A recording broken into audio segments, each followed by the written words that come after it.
नमस्कार। सर्वे भवन्तु सुखिनः, सर्वे सन्तु निरामयाः, सर्वे भद्राणि पश्यन्तु मा कश्चित् दुःखभाग् भवेत्। लोकाः समस्ताः सुखिनः भवन्तु। स्नातक प्रथम वर्ष के संस्कृत ऑनर के विद्यार्थियों, हम लोग आज अपने किरातार्जुनीयम महाकाव्य के अध्ययन को आगे बढ़ाते हुए प्रथम सर्ग के 27वें श्लोक को पढ़ेंगे। कल हम लोग 26 श्लोक पढ़ चुके थे और आज हम लोग 27वां श्लोक पढ़ेंगे। आइए ग्रंथ आप लोग खोलिए। महाकवि भारवी का किरातार्जुनीयम महाकाव्य का प्रथम सर्ग में 27वां श्लोक आप लोग खोलिए। निशम्य सिद्धिं द्विषतामपाकृतिस्ततस्ततत्याविनियन्तुमक्षमा नृपस्य मन्यो व्यवसायदीपिनी रुदाजहार द्रुपदात्मजा गिरः।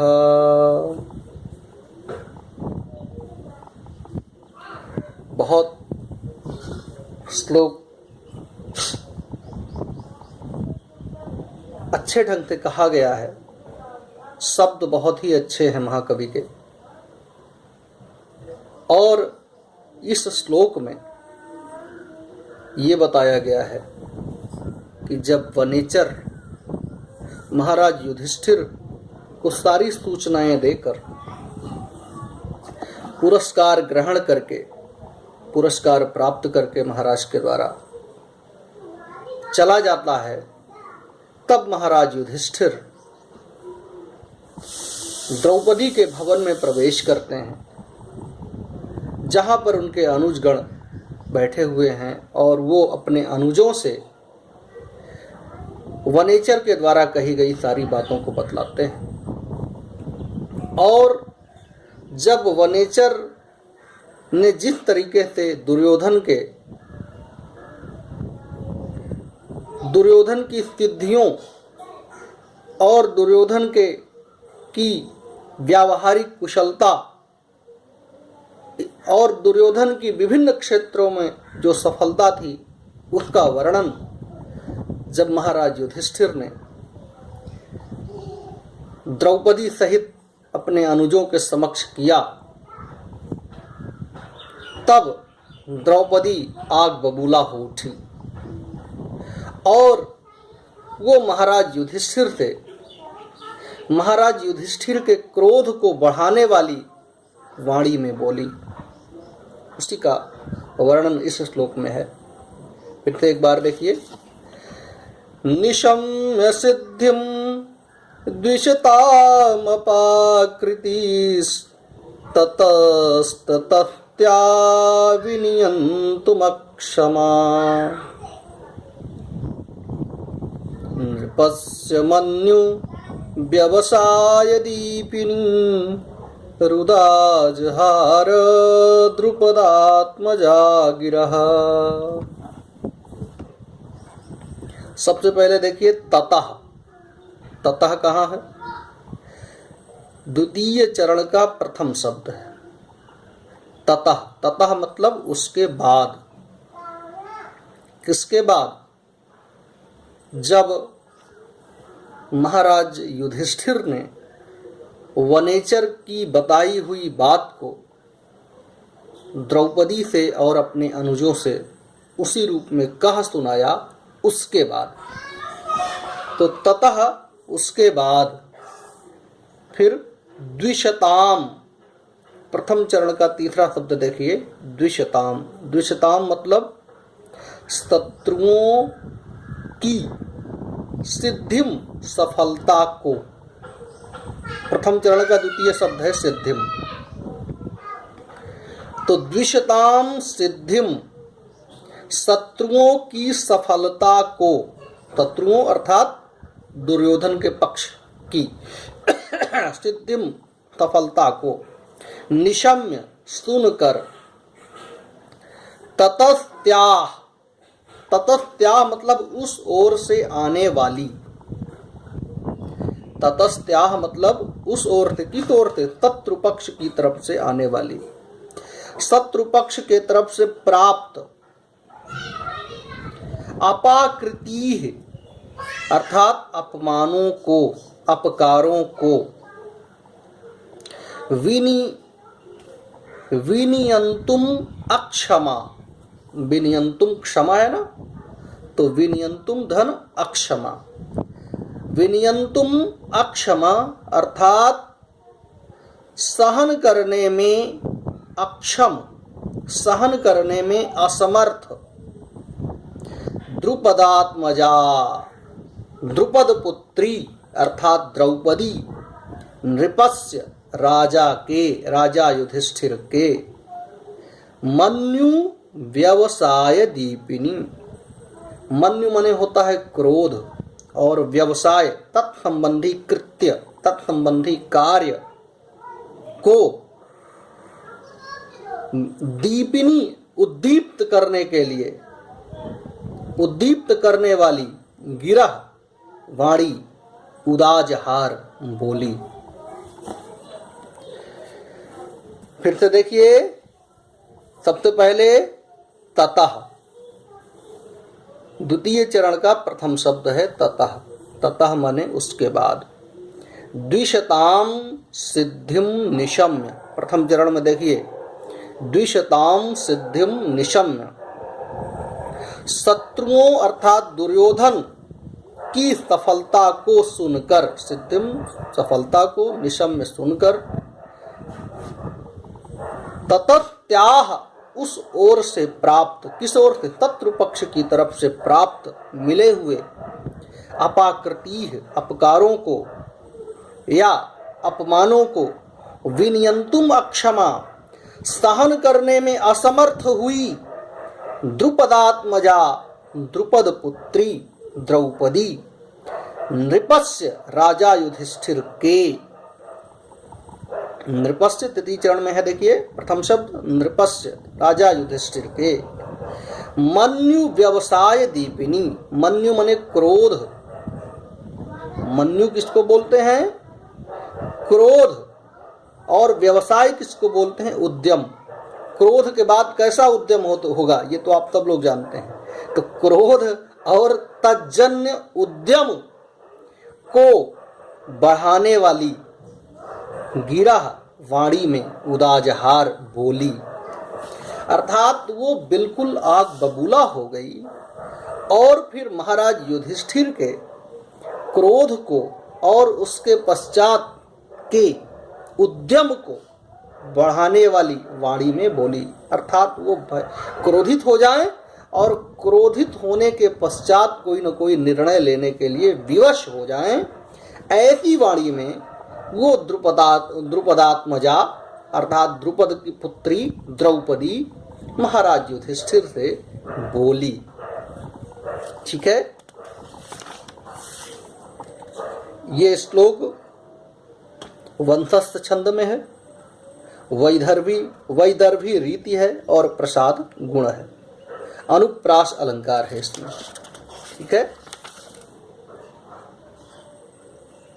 अब अगला श्लोक देखिए, 28वां श्लोक देखिए। भवादृशेषु प्रमदाजनोदितं भवत्यधिक्षेप इवानुशासनम् तथापि वक्तुं व्यवसाययन्ति मां निरस्तनारी समया दुराधयः।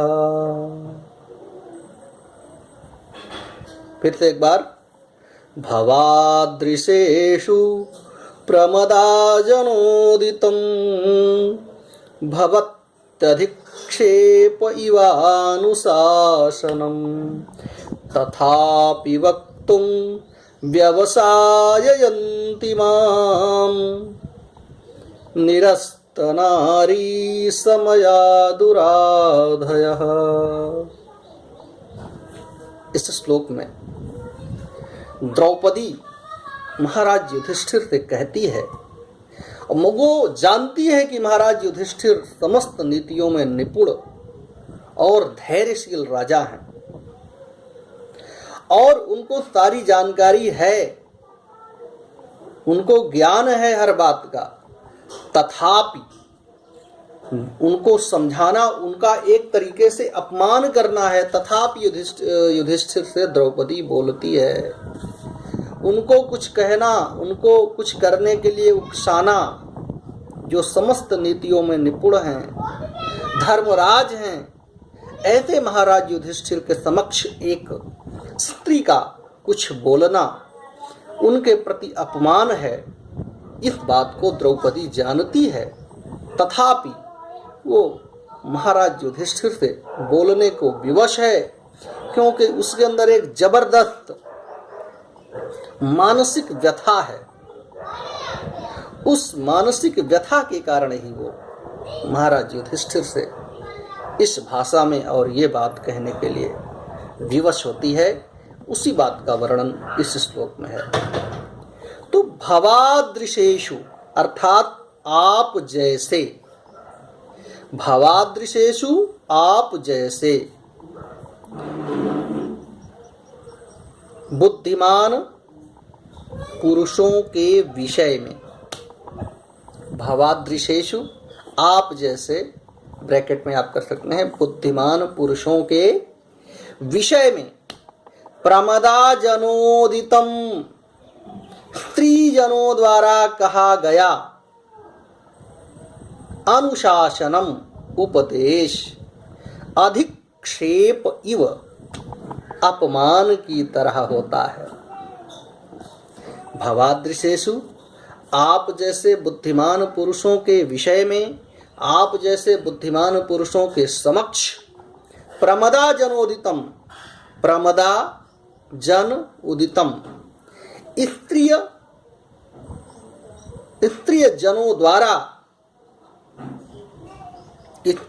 द्वारा कहा गया अनुशासनम उपदेश अधिक्षेप इव अपमान करने के समान इव भवति होता है। अधिक्षेप इव भवति अपमान करने के समान होता है। ठीक है। तथापि तृतीय चरण का प्रथम शब्द देखिए, तथापि। तथापि चतुर्थ चरण का प्रथम शब्द देखिए, निरस्त नारी समया। निरस्त नारी समया का मतलब है कि स्त्री जनोचित शालीनता को नष्ट कर देने वाली। निरस्त नारी समया का मतलब है स्त्री जनोचित शालीनता को नष्ट कर देने वाली, दुराधयः दुष्ट मानसिक व्यथाएं। दुराधयः मतलब दुष्ट मानसिक व्यथाएं। माम माने मुझे, वक्तुम माने बोलने के लिए, व्यवसाययन्ति विवश कर रही हैं। व्यवसाय या व्यवसाययन्ति विवश कर रहे हैं। ऐसा कौन कह रही है? द्रौपदी बोल रही है कि यद्यपि आपके समक्ष कुछ भी बोलना एक स्त्री के द्वारा आपके अपमान के समान है, तथापि मेरे अंदर की जो दुष्ट मानसिक व्यथाएं हैं वो मेरे अंदर की शालीनता को नष्ट करने वाली हैं। स्त्री जनोचित शालीनता को नष्ट करने वाली मेरे अंदर ये जो मानसिक कुंठाएं हैं, व्यथाएं हैं, ये मुझे कुछ बोलने के लिए विवश कर रही हैं आपके समक्ष, इसलिए मैं बोल रही हूं। ठीक है। फिर से एक बार देखिए, भवादृशेषु प्रमदाजनोदितं भवत्यधिक्षेप इवानुशासनं तथापि वक्तुं व्यवसाययन्ति मां निरस्तनारी समया दुराधयः। भवादृशेषु अर्थात आप जैसे पुरुषों के समक्ष प्रमदाजनोदितम स्त्री जनों के द्वारा कहा गया अनुशासनम उपदेश अधिक्षेप इव भवति अपमान के समान होता है।